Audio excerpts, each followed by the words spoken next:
How to make an avoidant fully commit and never pull away. Most people think that making an avoidant commit is about chasing them harder, proving your love, or showing them how loyal you can be. But in reality, that's the exact opposite of what works. Avoidants are wired to fear engulfment, to fear losing themselves in a relationship, and to fear that love means the end of their independence. So when you push for closeness, they instinctively pull away. If you want an avoidant to fully commit and never pull back, the secret isn't in pressure, it's in psychology.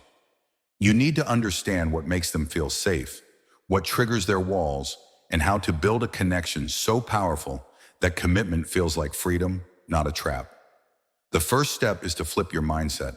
Instead of thinking, how do I get them to choose me? You need to ask, how do I become the person they never want to lose? Avoidants are not afraid of relationships themselves. They're afraid of losing control in relationships.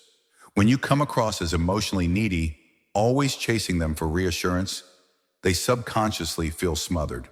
But when you are grounded, secure, and carry an energy that says, I choose you, but I don't need you, you immediately shift the power dynamic. An avoidant doesn't commit because they're forced to. They commit because they finally see someone who respects their independence while also inspiring their desire for intimacy. The second step is understanding emotional pacing. Avoidants move slower than most people in love, but that doesn't mean they don't want love. They simply want to experience it at a speed that doesn't overwhelm them. Instead of rushing to define the relationship or demand constant validation, match their pace, but with confidence. Give them space, but not in a way that feels like punishment. Give them room to breathe, but always show that the door to your presence is open. This balance between closeness and freedom is what makes them lean in. Ironically, the more you show you can live without them, the more they start imagining life without you, and they don't like that thought one bit. The third key is creating safety and communication. Most avoidants shut down or retreat when conflict arises because they fear being trapped in emotional intensity they can't handle. If you want them to fully commit, you must master calm, non-reactive communication. Don't explode, don't guilt trip, and don't beg for answers. Instead, speak your truth in a steady tone, and then step back. When you show them that you can handle difficult emotions without losing control, you give them the safety they crave. That safety is what convinces an avoidant to open up instead of shutting down. Remember, the moment they realize you won't punish them for their feelings is the moment they begin to trust you with their heart. Another powerful strategy is to inspire, not demand, commitment. Avoidants are highly resistant to pressure, but they're deeply drawn to admiration. If you build a life that excites you, if you're passionate about your goals, if you have friends, hobbies, and a strong identity outside the relationship, you become magnetic. Avoidants are afraid of losing themselves in someone else. But when they see that you've built a full life of your own, they feel safe knowing you won't collapse into them. That's when they commit, because they realize being with you means partnership, not suffocation. One of the biggest mistakes people make with avoidance is thinking love will heal them. Love alone won't make them commit, but respect, patience, and consistency will. If you keep showing up as the person who balances closeness with independence, their walls slowly break down.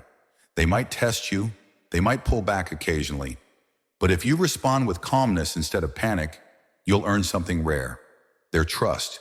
And for an avoidant, trust is the foundation of permanent commitment.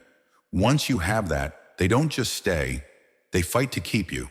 It's also important to understand that avoidants fear vulnerability because they've often learned that opening up leads to rejection or loss of control. If you want them to commit, you have to model vulnerability yourself, but in a way that feels strong, not weak. Share your emotions, but don't spill them in a way that feels like you're asking them to fix you. Instead, express your feelings clearly and let them see that vulnerability can exist without chaos. This is how you rewrite their inner story of love. Instead of seeing vulnerability as danger, they start seeing it as intimacy. Another hidden secret is to stop overgiving. Many people, especially with anxious tendencies, try to earn an avoidant's love by constantly pleasing them, doing everything for them, or sacrificing their own needs. But avoidants don't respect that. They respect boundaries. They feel safe with people who can say no without anger, who can stand firm in what they need. If you want lifelong commitment, you must show that your needs matter too. The paradox is this: the moment you stop trying to be everything for them is the moment they realize you're the person they want everything with. Now let's talk about intimacy. Avoidants often struggle with sustained closeness, but deep down, they crave it like anyone else. The trick is to create moments of intimacy that are bite-sized, not overwhelming. Small gestures of affection, quiet moments of connection, shared laughter. These are powerful for them. Don't push for marathon heart-to-heart talks every day. Instead, build intimacy in layers. The more they see that closeness with you doesn't equal suffocation, the more they lean in willingly. Over time, those small steps create an unshakable bond. Another crucial step is emotional self-control. Avoidants often expect drama, panic, or overreaction when they pull away. If you break that pattern by responding with calm independence, you shock their system in the best way. Imagine they go distant for a few days, and instead of chasing, you keep living your life, staying warm but unbothered. That sends a powerful signal. You are not afraid of their distance, and you don't need them to regulate your emotions.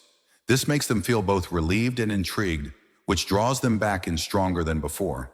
But here's the ultimate secret to making an avoidant fully commit and never pull away. You must be willing to walk away. Avoidants only respect what they cannot fully control. If they sense that no matter what they do, you'll always be there, they will never fully value you. But the moment they realize that you love them deeply, yet you are strong enough to leave if they don't step up, something changes inside them. That realization that they could lose someone rare, someone who understands them without smothering them, is what often makes them finally lock in. Commitment becomes their choice, not your demand. And when they choose fully. Finally, remember this: avoidants don't commit because they're convinced by words. They commit because they feel something different with you than they've ever felt before. Safety, respect, freedom, attraction, consistency. If you can embody those things, they'll stop seeing commitment as a trap and start seeing it as the greatest gift of their life. And once an avoidant reaches that place, they don't just stay, they stay loyal. They don't just give you love, they give you all of it, because they know they may never find this balance again. So if you want an avoidant to fully commit and never pull away, don't beg, don't chase, and don't prove yourself. Instead, create the kind of relationship where their deepest fears are calmed and their deepest desires are awakened. Show them that love doesn't mean losing themselves.